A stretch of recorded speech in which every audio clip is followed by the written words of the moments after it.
রাজধানীর সরকারি তিতুমীর কলেজকে স্বতন্ত্র বিশ্ববিদ্যালয় হিসেবে ঘোষণার রাষ্ট্রীয় স্বীকৃতির দাবিতে শিক্ষার্থীদের আমরণ অনশন পঞ্চম দিনে গড়িয়েছে।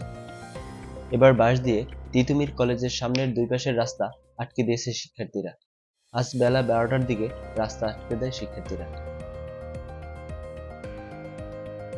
আওয়ামী লীগের লিফলেট বিতরণকালে শাহাদাত ও মিতা নামের দুই সমর্থককে আটক করে পুলিশে দিয়েছে স্থানীয় বিএনপি নেতাকর্মীরা। পটুয়াখালীতে আওয়ামী লীগ নেতা আলাউদ্দিন আলালকে দেওয়া হয়েছে শহীদ জিয়া স্মৃতি সম্মাননা। এ নিয়ে রাজনৈতিক অঙ্গনে বিতর্ক ছড়িয়ে পড়েছে। তিনি পটুয়াখালী পৌর আওয়ামী লীগের ৫ নং ওয়ার্ডের সাধারণ সম্পাদক ও সাবেক পৌর কাউন্সিলর ছিলেন। বরগুনার তালতলীতে পূর্ব শত্রুতার জের ধরে এক তরুণকে কুপিয়ে হত্যা করা হয়েছে। এ সময় ধারালো অস্ত্রের আঘাতে আহত হয়েছেন আরেকজন। পুলিশ এই ঘটনায় একজনকে আটক করেছে।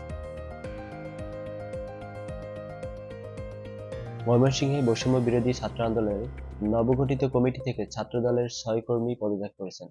নবগঠিত এই কমিটির সঙ্গে তাদের কোনো সম্পৃক্ততা নাই বলে পদত্যাগপত্রে দাবি করা হয়। পিরোজপুরের ইন্দুরকানীর বালিয়াপাড়ায় নিষিদ্ধ সংগঠন ছাত্রলীগের হামলায় ছাত্র শিবিরের ৩ কর্মী আহত হয়েছে। শুক্রবার রাত ৯:৩০টায় বালিপাড়া ভূমি অফিসের সামনে এ ঘটনা ঘটে।